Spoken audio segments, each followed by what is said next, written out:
So you want to make a quilt? Well, stick around because in this 3-part series, I'm going to show you everything you need to know to make your own quilt from start to finish. And by the end of the series, we will have made this stunning quilt-as-you-go quilt.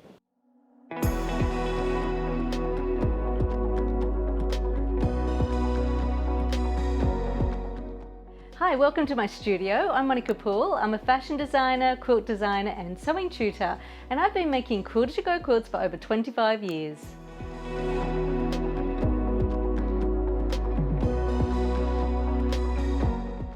For this series, I've designed this fun, beginner-friendly quilt that's based on a traditional string quilt design. String quilts have been around since the 1800s. They were mostly made from scrap fabrics, all sewn together in strips or strings to form a stunning geometric pattern. Now, I love string quilts, and the reason why I decided to design a beginner-friendly string quilt is because string quilts aren't about the seams and points lining up. It's about the overall stunning geometric design that they create. So we have our light and dark fabric that draw your eye in and take the focus off any other seam. So if it's not lining up, it doesn't matter. So historically speaking, string quilts knew no bounds. So it basically gives you permission to just have fun and enjoy making this quilt and enjoy the process. But before we start sewing, let's talk about the tools and the requirements list.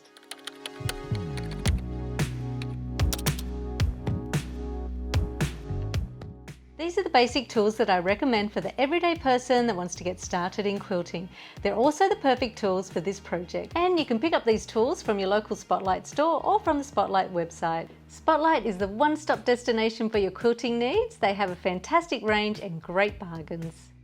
Quilting tools come in inches, but don't let that scare you off. Just get a quilter's tape measure. It has inches on one side and centimeters on the other side, so you can always just double check what those measurements are. You'll need an 18-inch by 24-inch cutting mat, a 24-inch by 6.5-inch ruler, a 12.5-inch square ruler. This is really handy because most quilting blocks are 12.5 inches square. Rotary cutters come in small, medium and large, and if you're starting out, I recommend that you start with the medium, which has a 45mm blade. You should also pick up a pack of spare blades while you're there. Also, rotary cutters are really sharp, so make sure that you get into the habit after every time you cut, you close the blade. And if you're sewing with the kids, just let the adults do the rotary cutting. These size tools are a great place to start because quilting fabric comes folded, meaning that you will easily be able to cut across the width of the fabric. This leads me on to my next topic, fabrics.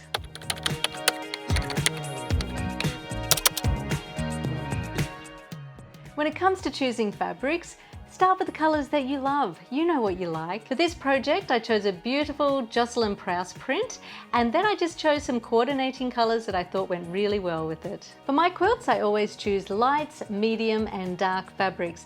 This gives my quilt depth and it also gives it balance. For the top of the quilt, you will need 5 fabrics. So I've got my white, which is my light, navy is my dark, and orange, yellow and pink are my medium tones. You can choose whatever colours you like for this project, and if you need a little bit of colour confidence, pick up a colour and tone guide. It's really easy to use and it's got instructions on the back. So batting. Batting comes in a lot of different varieties, and I like to use a nice flat cotton batting because it's easy to sew through. Use a thin batting for your first quilt because it will help you to get used to sewing through 3 layers. Before you start any project, pre-wash and iron your fabrics because this will remove any shrinkage and excess dyes. And when it comes to batting, check the manufacturer's instructions, as some recommend pre-soaking and drying your batting before you use it. So now you have all your supplies, it's time to start cutting out. So head to the Spotlight website to download your project sheet, and that's where you'll find the full requirements list.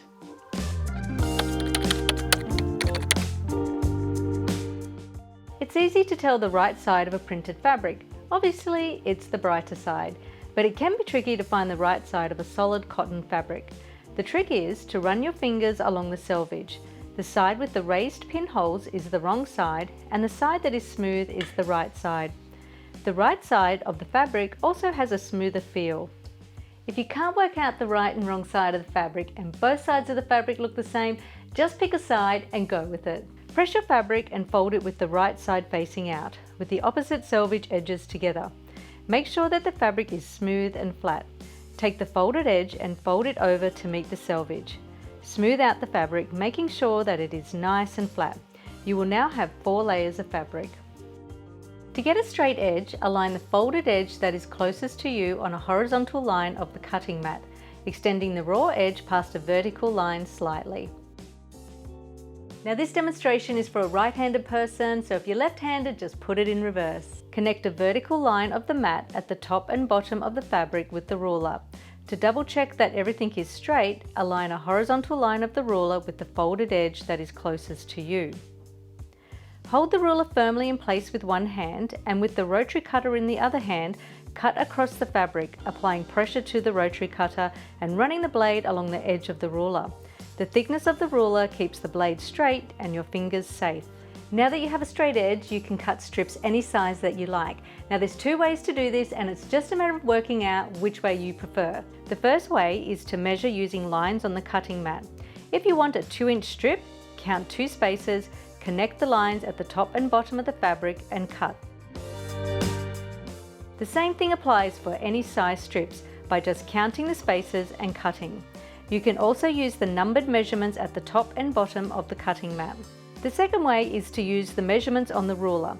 To do this, transfer the straight edge of the fabric to the opposite side. You can do this easily by just spinning the board. Now use the measurements on the ruler to cut your strips.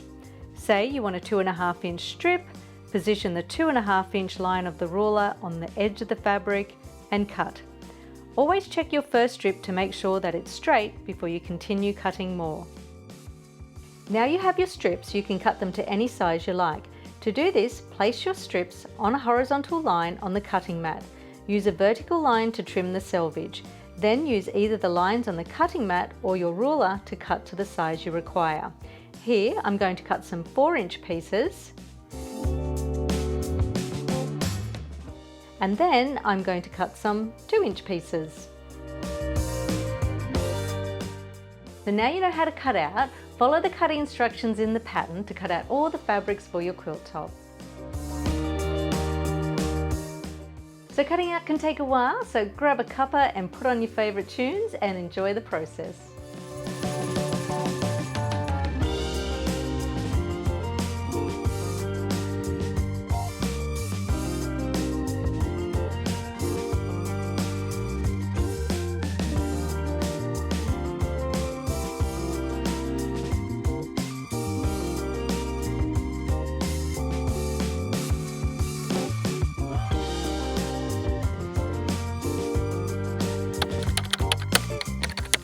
Time to cut the backing squares. The backing squares are 9.5 inches, and this is how you cut a square. Fold your backing fabric in the same way and place on your cutting mat.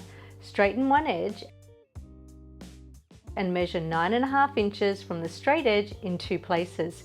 Then connect the marks with your ruler and cut. Spin the 9.5-inch strip so that it is laying horizontal on your cutting mat. Remove the selvage by straightening the edge. Measure 9.5 inches again from the straight edge. Cut and repeat this step. This will give you 4 backing squares from one 9.5-inch strip.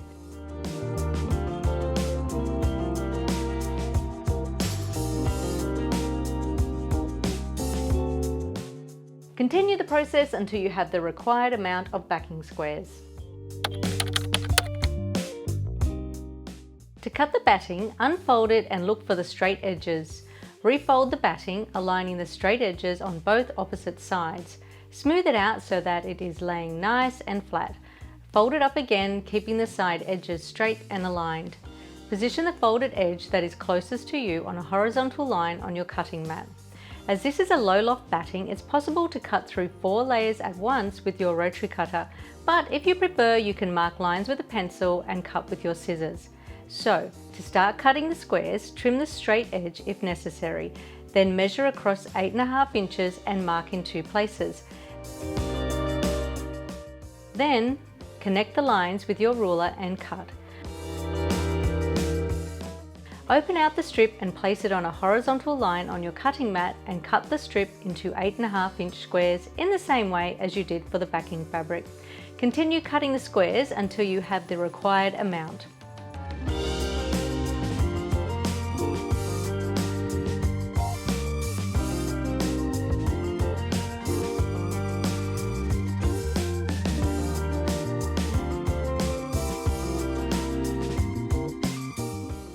Sometimes batting can leave fluff on your cutting mat, so just grab an eraser and rub in a circular motion to remove it.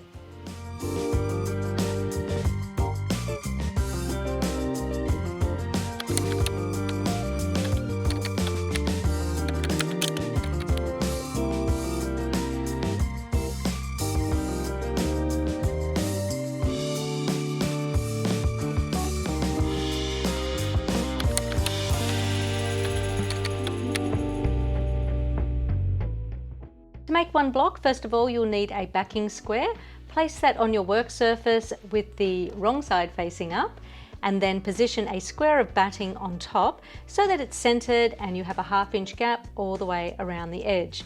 When it comes to batting, the fluffy side is the right side and the rough side is the wrong side. If you like, you can hold the layers together with a little bit of basting spray, but I find the cotton batting tends to grip onto your backing fabric. You'll need to mark one line that is 1/4 inch away from opposite diagonal corners.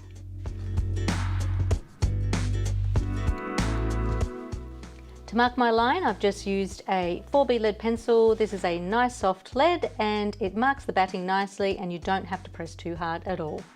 You'll also need a white strip, one long navy strip, orange strip, a long yellow and a short pink, and a smaller navy, a long pink and a short yellow. This is the top of the block and this is the bottom of the block. To get ready to sew, take one white strip and place it below the marked line so that the opposite diagonal corners are covered by the strip and one edge of the strip is level with the marked line. Take your longer navy strip and place it right sides together with the white strip, also positioning it below the marked line, making sure that it's covering your opposite corners. Take a few pins and pin it in place, pinning through all layers.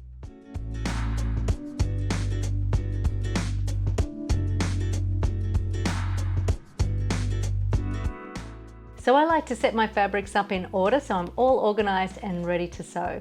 So at the machine, I have threaded up with a neutral colored thread, something that's also going to look good on the back of the fabric. I have a size 80 quilting needle and you'll need a 1/4 inch seam, so you can either use a 1/4 inch foot or I'm just using my standard foot with my needle position moved over to the right so that I have a distance of a 1/4 inch from the edge of the foot to the needle. And you'll also need a straight stitch with a length of 3. Stitch the navy and white strips together with a 1/4 inch seam allowance, sewing through all layers. Start and finish sewing level with the edge of the backing fabric. Also, there is no need to back tack or reverse at the beginning and end of each row of stitching at this stage. Pull your work out from the machine and flip the navy strip over to the right side. Smooth out the seam with your fingers. Check that your stitching and tension is nice on the back of the fabric and adjust if necessary. Take a smaller navy strip, spin your block and place the navy strip onto the opposite side of the white strip with right sides together. Center the strip, making sure you have an even amount extending past each edge of the backing square, and stitch in the same way.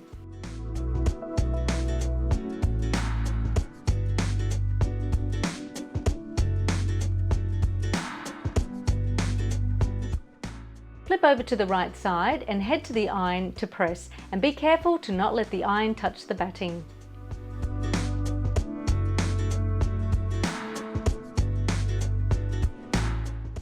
Take an orange strip and place it right sides together with the longer navy strip. Center it in the same way that you did for the previous navy strip and stitch.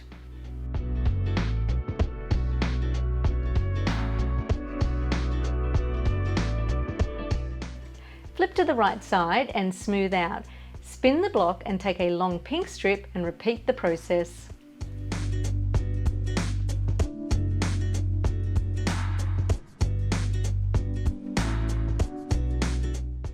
Flip your pink strip and head to the iron and press, making sure you don't press the batting, and be careful not to press any creases into the seam. Take a long yellow strip, placing it right sides together with the orange strip, stitch and flip.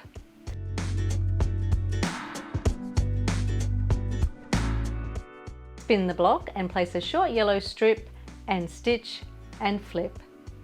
You can see our block is really starting to come together.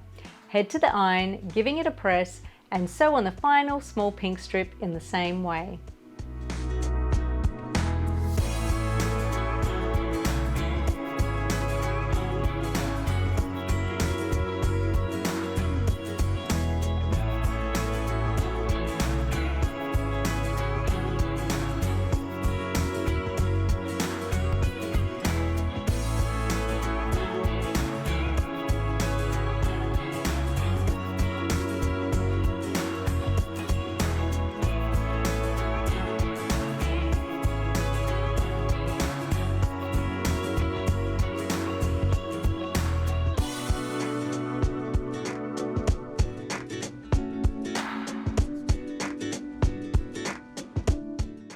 This is what it looks like on the back. It just looks like nice quilting lines.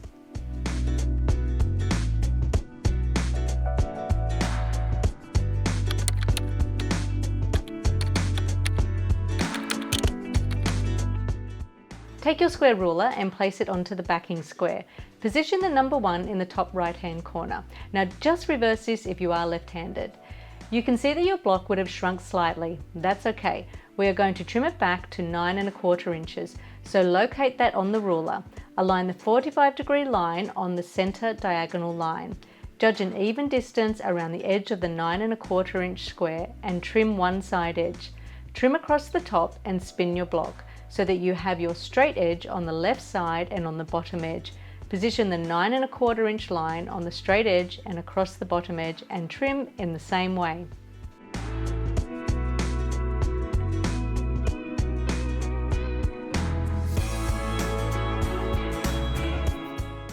And here is our complete block.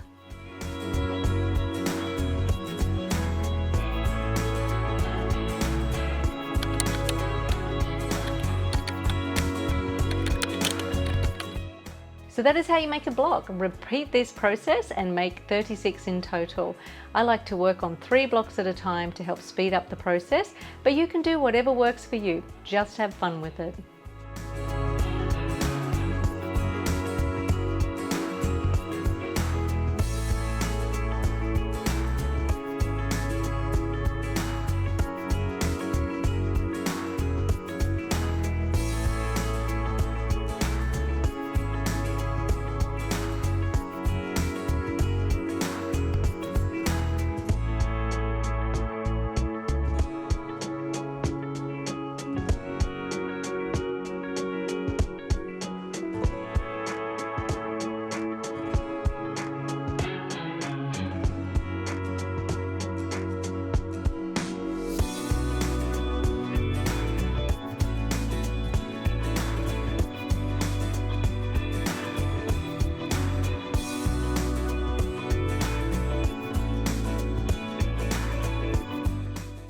As you complete your blocks, lay them out on the floor, on a table, or on a design wall to form the diamond pattern. Rotate the blocks so that you have some large diamonds and some small diamonds. So I've almost finished making all of my blocks. I absolutely love how this quilt is coming together. It's amazing how the one block design rotated in different directions can create this stunning pattern repeat. So join me in the next episode where I show you how to join the blocks together with my easy quilter-to-go technique. My quilter-to-go technique is called the easy cover strip method. I normally put the cover strips on the front, but this time I'm going to put them on the back because I don't want any interruption between the blocks, so that we're going to have a traditional string quilt with a modern edge. So we'll see you there. Thanks for watching. Bye.